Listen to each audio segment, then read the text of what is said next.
மீண்டும் உங்களை நாம் சந்திப்பதிலே மிக்க மகிழ்ச்சி அடைகின்றோம். நான் இலங்கையிலே இருந்து பதுளை போதனா வைத்தியசாலையிலே இருந்து வைத்தியர் கிருஷான் வேதநாயகம். மாரடைப்பு நோய், ஹார்ட் அட்டாக் அல்லது மயோகார்டியல் இன்ஃபாக்ஷனுக்குரிய காரணங்களை பற்றி பார்த்தோம். போன ஒரு நிகழ்ச்சியிலே முதலாவது காரணத்தை பார்த்தோம். இன்று இரண்டாவது காரணம் என்னவென்றால், இந்த முடியுறு நாடிகளிலே செல்லுகின்ற இரத்தத்தினுடைய அளவு குறைவாக இருக்கலாம், அல்லது அந்த இரத்தத்திலே இருக்கின்ற ஆக்சிஜனுடைய அளவு குறைவாக இருக்கலாம். நான் சொன்னேன், இந்த மாரடைப்பானது இருதயத்திலே சப்ளைக்கும் டிமாண்டுக்கும் இடையிலே இருக்கின்ற ஒரு சமச்சீரற்ற தன்மை, இம்பேலன்ஸின் காரணமாகத்தான் இந்த மாரடைப்பு நோய் ஏற்படுகிறது.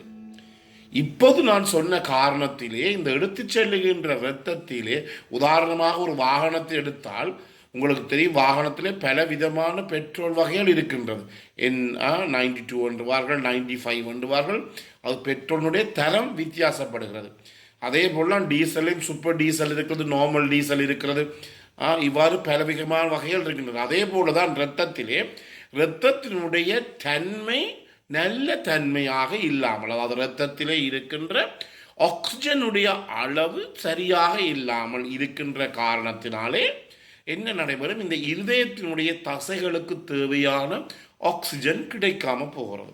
அந்த இடத்திலும் மாரடைப்பு ஏற்படுகிறது. இரண்டாவது காரணமாக, இருதயத்துக்கு செல்லுகின்ற இரத்தத்திலே இருக்கின்ற அந்த இரத்தத்தை தள்ளுகின்ற பம்பிங் பிரஷர் குறைகிறது. இதயத்துக்குள்ளே இரத்தம் மெல்ல மெல்ல மெல்லமாகத்தான் போகிறது, இரத்தத்தினுடைய அளவு குறைவாக போகிறது என்ற காரணத்தினாலே என்ன நடைபெறுகிறது என்றால், இந்த மாரடைப்பு நோய் ஏற்படுகிறது. எனவே நாங்கள் சாதாரணமாக சொன்னால்,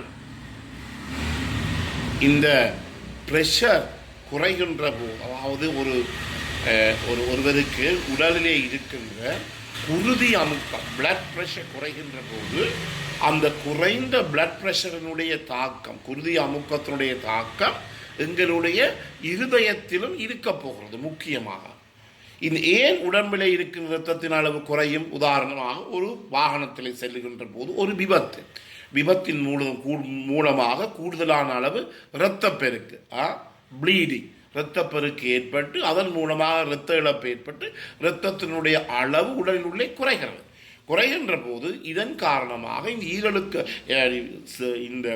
இருதயங்களுக்கு செல்லுகின்ற இரத்தத்தினுடைய அளவும் அந்த இடத்திலே என்ன செய்ய போகிறது? குறைவடைய போகிறது.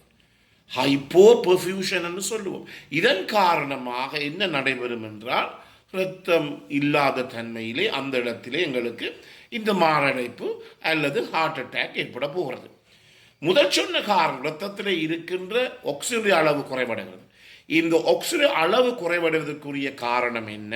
உங்களுக்கு தெரியும், இந்த பிராணவாயு ஆக்சிஜன் ஆனது எங்களுடைய சுவாச பையிலே இருக்கிறது. எனவே சுவாச பையிலே இருந்து உடல் முழுவதும் இருக்கிற அங்கங்களுக்கு இந்த ஆக்சிஜன் இரத்தத்தினாலே எடுத்துச் செல்லப்படுகிறது. இந்த இரத்தத்தினால் எடுத்து செல்லப்படுகின்ற போது, அங்கு அந்த ஆக்சிஜனை எடுத்து செல்லுகின்ற ஒரு காவியாக, கரியராக இருப்பது என்னவென்றால் ஹீமோகுளோபின். அதுதான் உடலிலே இருக்கின்ற இரத்தத்தினுடைய அளவு. சாதாரணமாக ஒரு காய் கற்பம் தரித்திருக்கின்ற போது இரத்தத்தினுடைய அளவு, இந்த ஹீமோகுளோபின் சரியாக இருக்கிறதா என்பது நாங்கள் இரத்த பரிசோதனை மூலம் பார்த்துக்கொள்வோம். எனவே இதன் காரணமாக இந்த இரத்தத்திலே ஏதோ ஒரு காரணத்தின் காரணமாக ஹீமோகுளோபினுடைய அளவு குறைவாக இருந்தால், சுவாச பையில இருந்து இருதயத்துக்கு செல்லுகின்ற இந்த ஹீமோகுளோபினாலே காவப்படுகின்ற இந்த ஆக்சிஜன் அளவு குறைவடைகின்ற போது, இருதயத்துக்கு தேவையான ஆக்சிஜன் இல்லாமல் போய் இருதயம் நின்று போகும். இருதயத்துக்கு இந்த மாரடைப்பு அல்லது ஹார்ட் அட்டாக் ஏற்படும். எனவே ஏன் இந்த இரத்தத்திலே இந்த ஹீமோகுளோபின் குறைவடைகிறது? பல காரணங்கள். உலகத்திலே எந்த நாடாக இருந்தாலும் உங்களுக்கு தெரியும், இந்த அபிவிருத்தி அடைந்த நாடுகளிலே கூட இந்த கொரோனா காலங்களிலே இந்த பிரச்சனை ஏற்பட்டதாக சொல்லப்படுகிறது. ஏனெனில் மிக பாரதூரமான பொருளாதார தாக்கங்களுக்கு அனைத்து நாடுகளும் முகம் கொடுத்தது.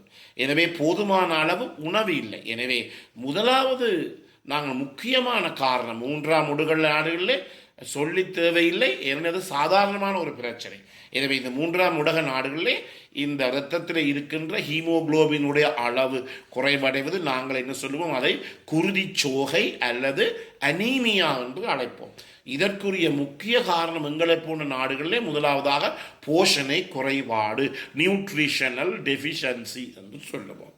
எனவே போஷணை குறைபாடு என்று சொல்லுகின்ற போது அந்த ஆணுக்கோ பெண்ணுக்கோ தேவையான அளவு இந்த ஹீமோகுளோபினை உற்பத்தி செய்வதற்கு தேவையான அளவு இரும்பு சத்து, அயன் நியூட்ரிஷன் அங்கு இல்லாமல் போய்விடுகிறது.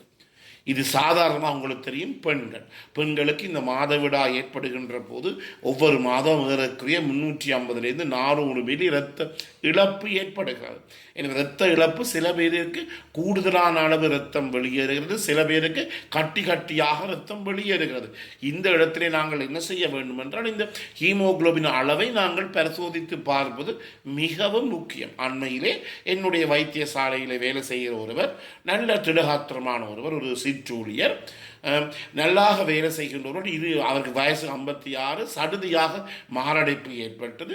மாரடைப்பு ஏற்பட்டு அவருடைய ஹீமோகுளோபினை பார்க்கின்ற போது 6.2.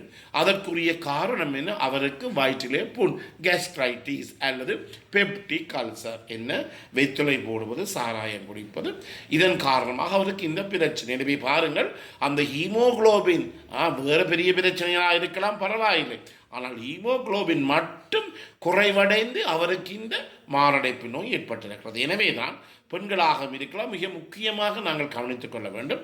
அதே நேரத்திலே எங்களுடைய பகுதிகளிலே இந்த புழுக்களினுடைய தாக்கம், புழுக்களுடைய தாக்கம் மிகவும் அதிகமாக இருக்கிறது. வீடுகளுக்குள்ளே செல்ல பிராணிகளை, நாய் பூனைகளை வைத்திருக்கின்ற போது அவற்றில் இருந்து எங்களுக்கு இந்த வேர்ம் இன்ஃபெஸ்டேஷன், புழுக்களினுடைய தாக்கம் ஏற்படும். எனவே சிறு பிள்ளைகளுக்கு நாங்கள் சொல்லுவோம் 3 மாதத்துக்கு ஒரு முறை இந்த பூச்சி மருந்துகளை கொடுக்க சொல்லி, பெரிய ஆட்கள் குறைந்தது 6 மாதத்துக்கு ஒரு தினமாவது கட்டாயமாக இந்த பூச்சி மருந்துகளை எடுப்பது மிகவும் முக்கியமான. அதனால் இந்த வயிற்றில் இருக்கின்ற இந்த பூச்சிகள் கூட, புழுக்கள் கூட இரத்தத்தில் இருக்கிற எங்களுடைய இந்த ஹீமோகுளோபினை சாப்பிட்டு உங்களுக்கு இந்த குருதிச்சோகை அல்லது அனீமியா ஏற்படும். எனவே இதுவும் மிகவும் முக்கியமானது.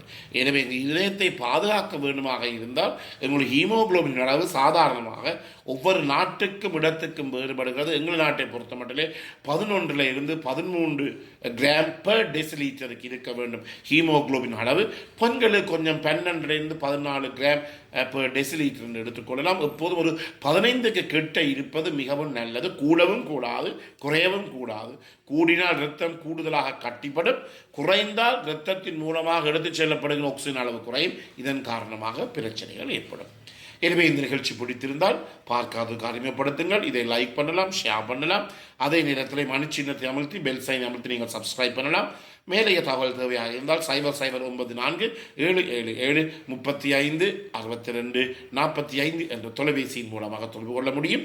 பிறந்திருக்கும் நாள் இந்த நாள் உங்கள் அனைவருக்கும் இனிய நாளாகவும் இனிய பொழுதாகவும் அமைய அனைவருக்கும் பொதுவான இறைவனை வேண்டி விடை பெறுகின்றேன். நேயர்களே, நன்றி, வணக்கம்.